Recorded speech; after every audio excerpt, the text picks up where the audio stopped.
नमस्कार, स्वागत छ तपाईहरुलाई रिताज किचनमा। आज हामीले ट्यामरिन चटनी यानी कि तित्रीको अचारको रेसिपी लिएर आएका छौं।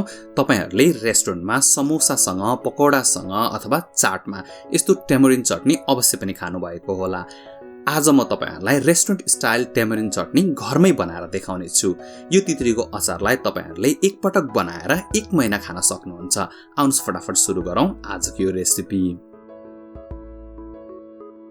आजको यो रेसिपी बनाउनलाई हामीले यहाँनिर थोरै ट्यामरिन प्रयोग गरेका छौं। ट्यामरिन यानी कि तित्री। बजारमा थुप्रै भेराइटीको तित्रीहरू किन्न पाइन्छ।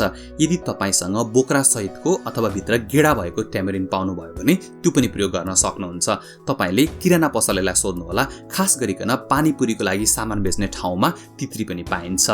अब तपाईले यो तित्रीलाई एउटा आरीमा राख्नुस् र अनि त्यसपछि यसमा तपाईले तातो पानी राखेर यसलाई लगभग 15 मिनेट जति भिज्नलाई राख्नुपर्ने हुन्छ।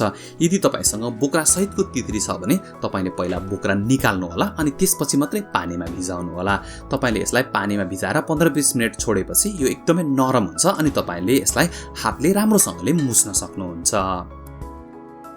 अब तपाईहरुले यो भिजाएको ट्यामरिनलाई एउटा कराईमा राख्नु होला र यसलाई लगभग 5 देखि 7 मिनेटसम्म तपाईले पकाउनु पर्ने हुन्छ। त्यसो गर्दा यो ट्यामरिन अझ नरम हुन्छ र एकदमै स्मुथ खालको चटनी बन्छ। तपाईले भिडियोमा देख्न सक्नुहुन्छ यो ट्यामरिनमा बोक्रा पनि छैन र गेडा पनि छैन, तर पनि यसमा एकदम धेरै रेसाहरू हुन्छ र थोरै बोक्राहरू पनि रहेको हुन सक्छ। त्यसैले तपाईले यसलाई राम्रोसँगले पकाएर अनि ब्लेन्ड गर्नुपर्ने हुन्छ। तपाईले भिडियोमा देख्न सक्नुहुन्छ एकदमै नरम भएर पाकिसकेको छ। अब यो ट्यामरिनलाई तपाईले एकछिन ठण्डा हुन दिनु होला अनि त्यसपछि हामीले यसलाई ब्लेन्ड गर्ने छौं। तर यसलाई ब्लेन्ड गर्नै पर्छ भन्ने छैन। यो ट्यामरिन हल्का ठण्डा भइसकेपछि अनि तपाईले हातले राम्रोसँगले मुछेर अनि त्यसपछि तपाईले यसलाई छान्न सक्नुहुन्छ। म अहिले तपाईलाई यसको कन्सिस्टेन्सी देखाउँछु। ल हेर्नुस् त, यो हल्का बाक्लो देखिएको छ। यस्तो अवस्थामा तपाईले यसमा अझ धेरै पानी एड गर्न सक्नुहुन्छ किनकि यो ट्यामरिनको चटनी धेरै बाक्लो हुन जरुरी छैन। अब तपाईले यसलाई राम्रोसँगले छान्नु पर्ने हुन्छ। छान्नको एउटै उद्देश्य हो, यसमा भएको रेसाहरू र बोक्राको केही रिमेन्सहरू छ भने त्यसलाई हामीले निकालेर साइड गर्ने। त्यसो गर्दा चटनी चाहिँ एकदमै स्मुथ देखिन्छ र खाँदाखेरि पनि एकदमै राम्रो हुन्छ। तपाईले भिडियोमा देख्न सक्नुहुन्छ कति धेरै इम्प्युरिटिजहरू देखिएको छ, त्यसलाई तपाईले निकालेर फालिदिनु होला। अब हामी एउटा कराई बसाल्छौं र कराईमा 1 चम्चा तेल एड गरिदिन्छौं। साथसाथै हामी यसमा आधा चम्चा जीरा फुराउँछौं र जीरा पड्किन थालेपछि यसमा सबै ट्यामरिनको पल्प एड गरिदिन्छौं। यो ट्यामरिनको पल्पलाई तपाईले पानीपुरीसँग पनि प्रयोग गर्न सक्नुहुन्छ। र यदि साँच्चै तपाईहरुले पानीपुरी कसरी बनाउने भनेर सोच्दै हुनुहुन्छ भने माथि स्क्रिनमा लिंक आइरहेको छ, त्यहाँ क्लिक गरेर हेर्न सक्नुहुन्छ। यो ट्यामरिनको पल्पलाई हामीले 5 देखि 7 मिनेटसम्म सानो आगो बनाएर पकाउनु पर्ने हुन्छ। यसरी हामीले पकाउँदा यसको स्वाद एकदमै बढ्छ। ट्यामरिनको पल्प एकदमै अमिलो हुने भएकोले गर्दा तपाईले यसमा थोरै सक्कर अथवा चिनी एड गर्नुपर्ने हुन्छ।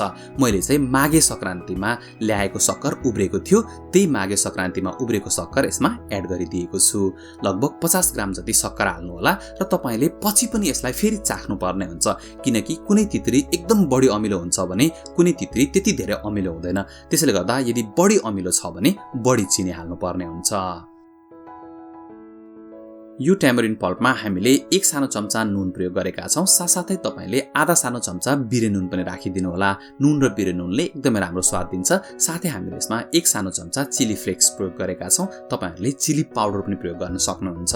त्यसैगरी हामीले थोरै भुटेको जीरा र भुटेको सौंफ यानी कि पानजिरा प्रयोग गरेका छौं। तपाईहरुले यो जीरा र पानजिरालाई मसिनो हुने गरी पिस्नु होला अनि त्यसपछि ट्यामरिनको चटनीमा एड गरिदिनु होला।